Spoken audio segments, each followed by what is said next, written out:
Let's face it, job opportunities are not as plentiful as they once were. Promotion rates and job rates are down across the U.S., with some industries hit harder than others.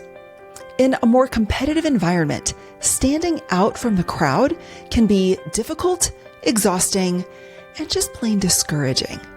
And yet, you're also tired of feeling unseen and overlooked. What are you to do? Well, my friend, there just may be a surprising way to get scrappy and stand out, even in a down economy. And it doesn't start with your resume. It actually starts with your ability to daydream. That's right. Your daydreams are actually more powerful than your resume. And that's our topic for today's episode.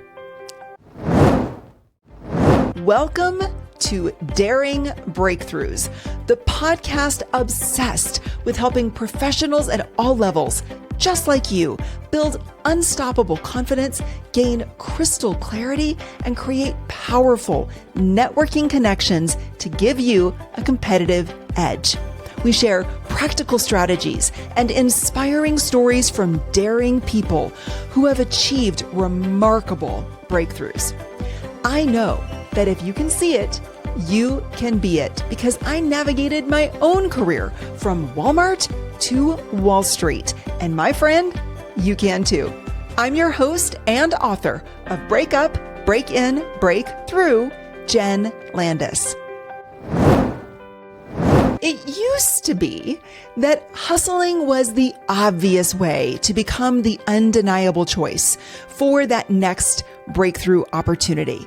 I remember being in corporate offices where people were afraid to walk out to their cars right at 5 o'clock because the execs may be watching up in their windows to see who was coming and going. I eventually became one of those execs, and I can tell you we didn't do that, but there was a fear of that. And I think in many companies there may still be.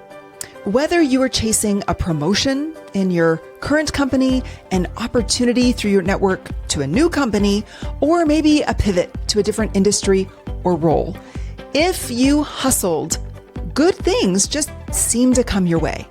You gave up your life, you gave up your social engagements, you gave up a lot, and sometimes even your health, but good things seem to come your way. Then the pandemic hit, and the world as we knew it changed. Our priorities shifted, and we all realized we were tired of the hustle, and we were willing to admit it to ourselves and to each other. And for the first time in a long time, we felt like we had choices. We were living in a time called the Great Resignation. It felt like you could just wave a wand and great opportunity just magically appeared. Post on socials that you were looking for your next opportunity, turn in your resume, and voila, good things came your way. We were reminded that there's more to life than just the hustle. We started advocating for ourselves, most notably by leaving our current employers. Thus, the Great Resignation. And you know what? It worked, at least for a while. The pendulum has now swung back in the other direction, and we find ourselves living in a time with lower job growth and lower promotion levels than we experienced even pre-pandemic. I'm not trying to paint an overly bleak picture, but the reality is that competition for opportunities is real. The struggle right now to find a job is real. It's taking on average 5 to 6 months for people to find jobs. And when they change jobs, they're not coming with the big bonuses and the big pay increases that we saw just a year or two ago. There are more people with great resumes vying for attention and fewer overall opportunities. So now what? Do we have to give up this newfound freedom we've had and return to a hustle mentality that makes no sense? I don't think so. But you do have to find a way to stand out with more than just a well-written resume. If you don't, you run the risk of staying stuck in an unfulfilling job with untapped potential, with frustration growing and mounting, and a longer timeline to get to that next breakthrough with more income, impact, and joy. And that's not how we roll here at Daring Breakthroughs. There is a better way. So I'm going to invite you to do something a little counterintuitive. I want you to kick back, let your mind roam, because I believe that daydreaming just might be the new hustle. Now, to be fair, I'm not saying that you won't have to work, that you can just kick back, do nothing, shirk your responsibilities, and great things will happen anyway. I'm not saying that. What I'm saying is that you can work smarter and use that as a way to stand out in a competitive field. Particularly in the age of AI, being able to think and build relationships while leveraging smart tools like AI to assist you is a key differentiator among today's talent. To get ahead, you can't just be a doer. AI is going to continue to do the doing for us, or at least the heavy lifting. Original thought paired with the ability to build relationships in a way that others can see, that's how you stand out. So I want to share a process that you can remember with a simple, silly sentence. Ready? Here it is. Dave's clever idea sparked results. Okay, so I can kind of hear you now. So who is Dave? What was his idea? And better yet, what were his results and why were they so amazing? Well, let me back up and tell you a story about a time when I first came into my C-suite role. I was super nervous. I was worried because I was a very different candidate for the role than my predecessor had been. My predecessor had been an SVP for many, many years with quite a few different companies and very large, prestigious companies. And I, on the other hand, I grew up in the company and came up with a very different background than he had. And I was concerned that they were going to look at me. And when I say they, I mean the CEO, the C-suite counterparts of mine and the board were going to look at me and expect me to have the breadth and the depth of his experience. And I didn't have it. And so in one of my first conversations with the CEO, before I stepped into the role, I had a very candid conversation with him. His name happened to be Dave. So my sentence pays a little bit of homage and respect to Dave. And Dave said, you know, Jen, I don't expect you to be him. If I wanted him, I would have found another person that had similar characteristics to him. I didn't. I chose you for a reason. You are what the company needs for this season of our growth, and you can figure it out. Because Jen, you are resourceful. You are incredibly resourceful. And I walked away from that meeting feeling much better, feeling like I was seen and that he did know who I was, what I stood for, what I could bring, that he valued what I could bring. And I also walked away recalling that, man, all of the times I'd been scrappy and I had figured it out. My dad would call it putting something together with baling wire and duct tape. You just figure it out. You use what you have and you figure it out.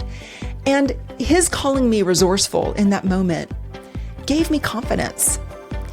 Confidence that I had figured it out in the past and confidence that I would figure it out in the future. As for the sentence, we're going to use it as an acrostic to help us remember the steps in what I'm calling the daydreaming framework. We're going to turn the act of daydreaming, kicking back, letting our brains roam, into trailblazing in just 5 steps. This is going to set you apart and make you the undeniable choice for that next opportunity. This process works in any situation where there's a decision maker standing between you and your next breakthrough opportunity.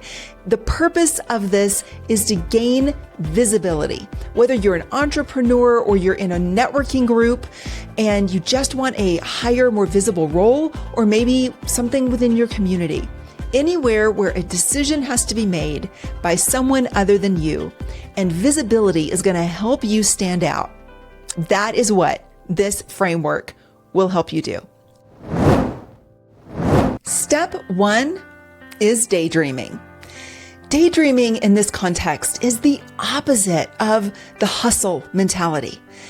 When I say daydreaming, it means you're giving yourself room to kick back and think, to stare into space and to think to yourself, I wonder what if.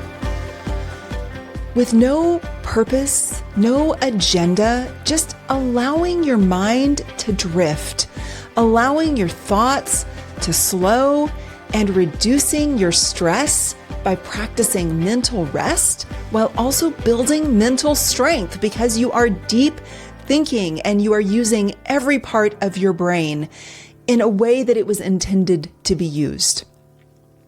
I often say that I am only as well behaved as my inner 5-year-old.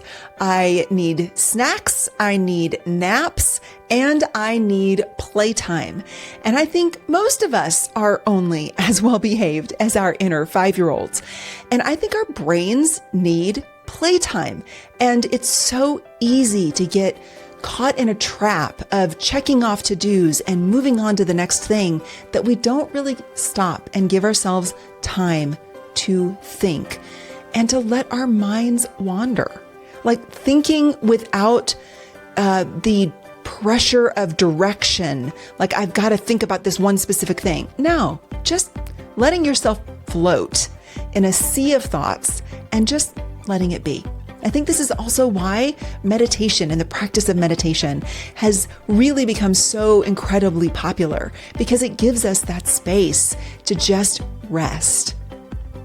Really good daydreaming allows you to generate a spark of an idea that captures your attention and pulls you in.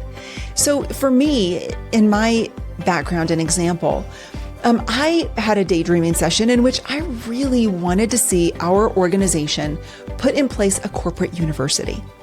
I talk about this in my book, and it was one of several breakthrough moments for me. And the breakthrough didn't come until years later, but the origination of that idea was during a brainstorming session when I was just sitting back and I was tired and I just let my brain wander. Daydreaming is powerful, because it also leads to step number 2, which is curiosity. So curiosity involves unleashing your inner 2-year-old. So I talked a minute ago about our inner 5-year-old. Now we're going to regress even further and go back to age 2, where we are asking why questions. And if it's not why, then the 5 W's, right? What, when, where, why, and how. That's not 5 W's, but I think you know what I mean. It's a period of exploration. So curiosity just pulls you in and gets you exploring without judgment. And I got to tell you, I struggle with this sometimes because I find myself creating or asking questions at the same time that I'm evaluating answers. And this is not the time for that. This is just to ask questions. That's interesting. Why would that be? I'll tell you, my husband is phenomenal at this. He can ask question after question after question, and he takes some of our discussions down really interesting paths that honestly I wouldn't go down, because sometimes his curiosity is actually just better than mine. It outlasts mine. So build the muscle of curiosity. The outcome of step 2 is excitement, because it builds energy and enthusiasm. When you really get into the curiosity of asking questions and seeking answers, it builds some momentum. So for me, I started asking questions about that corporate university. Like, what is it really? Who's involved in running them? What does it take to run a corporate university? Who would have to approve it? What are the pros and the cons? When do you know if your company is ready for that kind of a thing? And how are they structured and funded? Lots and lots of questions. I mean, the wonderful thing about curiosity is once you really start getting committed to asking all of these questions, you will find more and more and more questions. step 3 is ideation. It's when you actually start generating ideas based on the curiosity questions that you've been asking and the exploration that you just went through. So this is where we start to see patterns and we explore possibilities based on the answers to the questions that you've asked yourself or that you've researched. This is where we really move from seeking to understand what others do, and we start internalizing it and we start asking, well, what could I do? So we move from a generic, intangible idea to a possibility that you can actually consider for yourself. We turn abstract daydreams into tangible thoughts that we can kind of lay out in front of us and examine. The outcome for this step is a list of ideas. You get more energy, but you also get caution. This is also where we can start backing away because we can get overwhelmed by some of the ideas we come up with, and we start allowing imposter syndrome and questioning of ourselves to start settling in. And it just, sometimes our ideas feel bigger than our ability to tackle them. So you have to be careful because this is where it actually starts to feel a little bit more real. And I would encourage you, keep going. At this point, you're not ready to call it quits. Keep going. So for me, the example of this would be for me to say, well, what would it take for a company of, at that time, around 1,500 people to want to invest in a corporate university, and would it make sense for us? So I started thinking about how we could potentially have a corporate university light that would work for our size of organization that isn't an exact replica of the ones I was studying that were in these huge, massive companies that had huge budgets and lots of training personnel, etc. So that led me to step number 4, scrappiness. This goes back to that comment Dave said to me of being resourceful. So this involves a determined, make it work attitude where the rubber meets the road and you start asking, okay, who else has tried this? What did they do? And what would it take? What resistance am I likely to encounter? And based on what I know about our budget constraints and our personnel constraints, is there any way I could pull out that good old duct tape and baling wire and figure out a way to make this work? You got to get scrappy. And this leads to a confidence boost because it builds learning agility. It gives you an opportunity to see that you have ideas unique to you that you could probably pull off. And maybe it's not going to be as amazing and as formal as a structured Google University, but it's going to be something that's filling a need, perhaps that's missing in your own organization. And there's probably a way that you can find some resources to put towards it. Now, you may not know where those resources are going to come, and that's okay, because at this point, our outcome is simply to have a visibility project plan or outline that you can then go pitch to find the resources you need. So for me, going back to my example, I really spent a lot of time trying to determine how I would structure it given our known budget issues and internal politics, trainer competition between departments, and just a lack of, I would say, consistency in the way all of the trainers in the organization viewed their jobs and the way they wanted to carry out those jobs. And then I also spent a lot of time trying to figure out how I would get leaders to approve it. How could I make this make sense for a 1,500 person company? And all of that leads you to step number 5, relationships. Now, I'm going to tell you, I thought about calling this networking, but I think it's more than networking. It's not just networking. It really is building relationships by sharing your idea with others. And I mean friends, family, colleagues, coworkers, managers, potential sponsors, strangers on the street. If you think that they might be willing to listen to you and might have an idea. I've gotten great ideas from complete strangers when I was working on a visibility project and I was just seeking to learn and to get to get some better ideas than the ideas I had by myself. So you can use your visibility project as a way to build relationships. I don't know about you, but when I'm meeting someone new, it is always so much easier for me if I have a topic ready to ask them about, ready to break the ice with, that's not the weather or, what's happening in the news. It just helps me to have a purpose for my outreach to that person. And that's what this visibility idea, this project idea can be for you. The benefits are huge.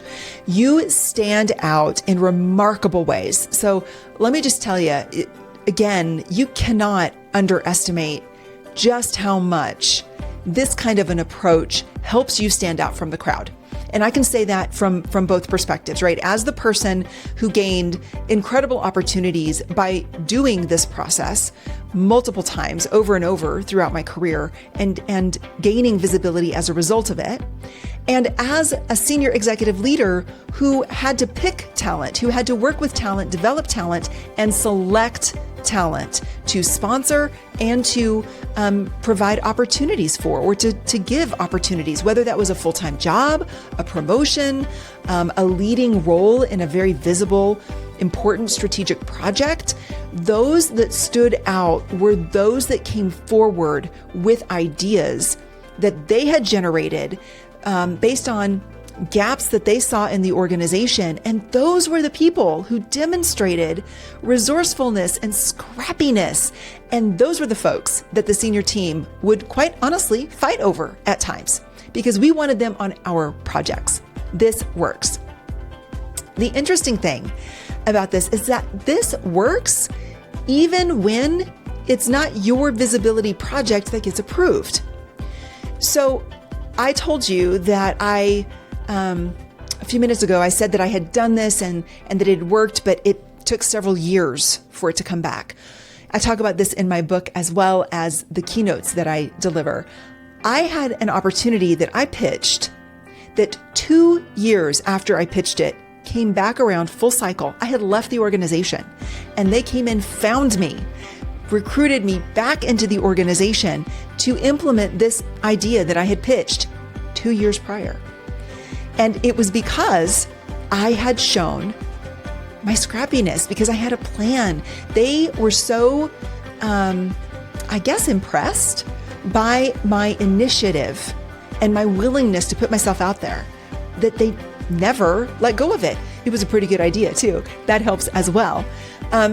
What I didn't know at the time and learned later was that I had also, because of that pitch, I had been put on a short list to lead some pretty important aspects of a massive acquisition for the company.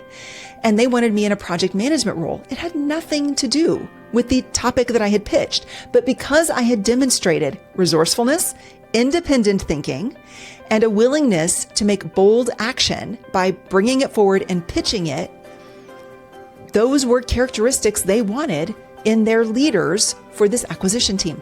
So you never know where your pitch might lead. So to wrap it up, Dave's clever idea sparked results helps us remember that we need to daydream. We need to have curiosity. We need to bring forward ideas. We need to be scrappy, and we need to build and leverage relationships. The reason daydreaming is more powerful than your resume is because your resume is flat. It's backward looking, and you're neither of those things. Your visibility pitch shows initiative. It shows your ability to think critically and act boldly. And it is way more memorable, my friend, than your resume. So, to help you remember these steps, I've created a guide with an infographic that you can snag for free from my website, jennlandis.com.